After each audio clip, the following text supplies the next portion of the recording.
The reason we picked Milford is because it borders onto one of the few Democratic counties that were voted for Hillary Clinton in 2016, but this is Trump country. And so we wanted to see whether people here were still going to back Donald Trump. And from the people I've spoken to today, I can say it's at least as tight as the polls are suggesting it will be in Ohio, but there were plenty of Democratic supporters.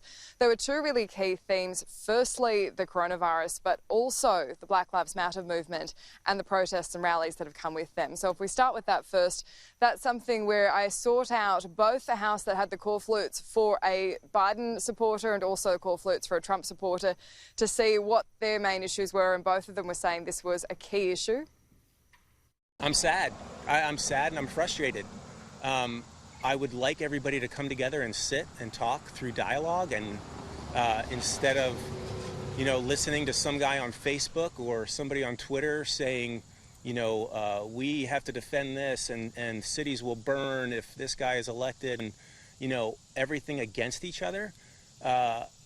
This is the point in our history, one of the points in our history where we have to be more united than ever, and unification comes through dialogue.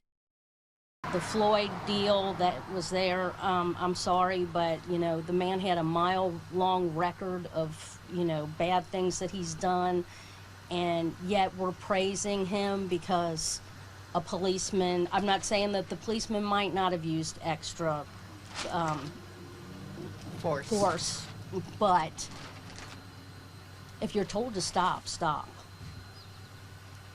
And I just think all this rioting is just ridiculous. There's good cops and there's bad cops, and yes, it was wrong what that policeman did, but they're not looking at all sides of it, that he also had drugs in his system, which the news does not report. Yeah, interesting listening to some of those justifications. Meanwhile, COVID-19, I know we were speaking about this last week, Annalise, the perception here might be, this has just hit the US so badly, and the handling, the number of fatalities compared to the rest of the world so high, but how much is it actually weighing on people's minds over there? Well, for the people whose minds it is weighing on, it seems like it's the only issue they care about. And for the others, it's really just a non-issue completely. And it is this dichotomy that we were speaking about last week, as you mentioned, where people out and about are acting like their lives are normal. Some of the restaurants and cafes I've been to, it's just like there's no pandemic at all. Other people just aren't leaving their homes, aren't doing anything.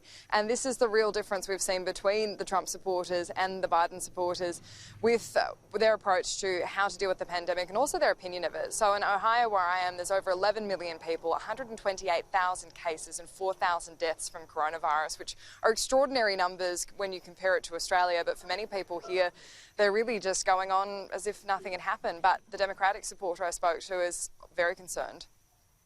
We just don't have a national plan. Testing has been start and stop. Track and trace has been slowed down in some areas in the middle of, now we have 180,000 deaths.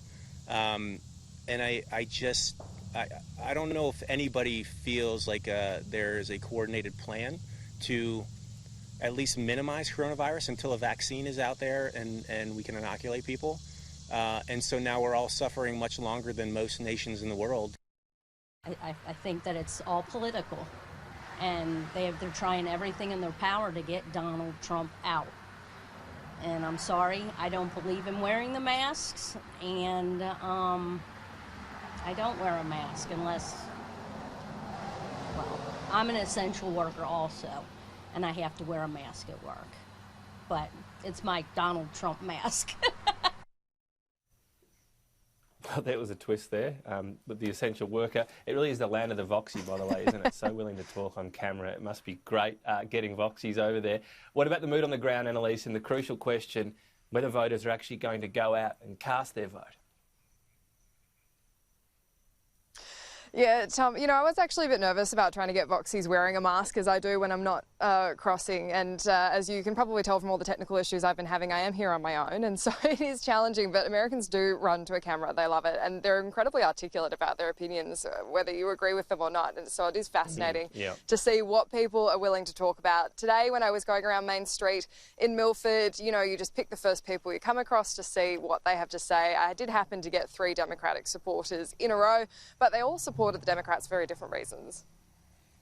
I think he's a good guy. I think he's a good man.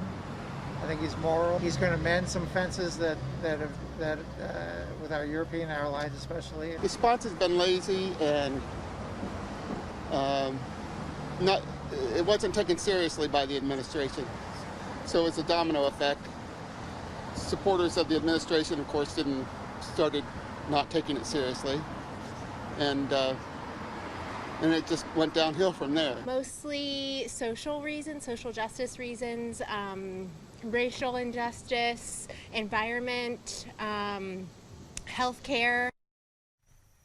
Now, Tom, 67% of people in this county voted for Donald Trump in 2016. There are plenty more Biden core flutes out, but there are actually quite a few out altogether, and that's more than I've seen in any other town. So it seems like the conversation is getting quite politically charged here.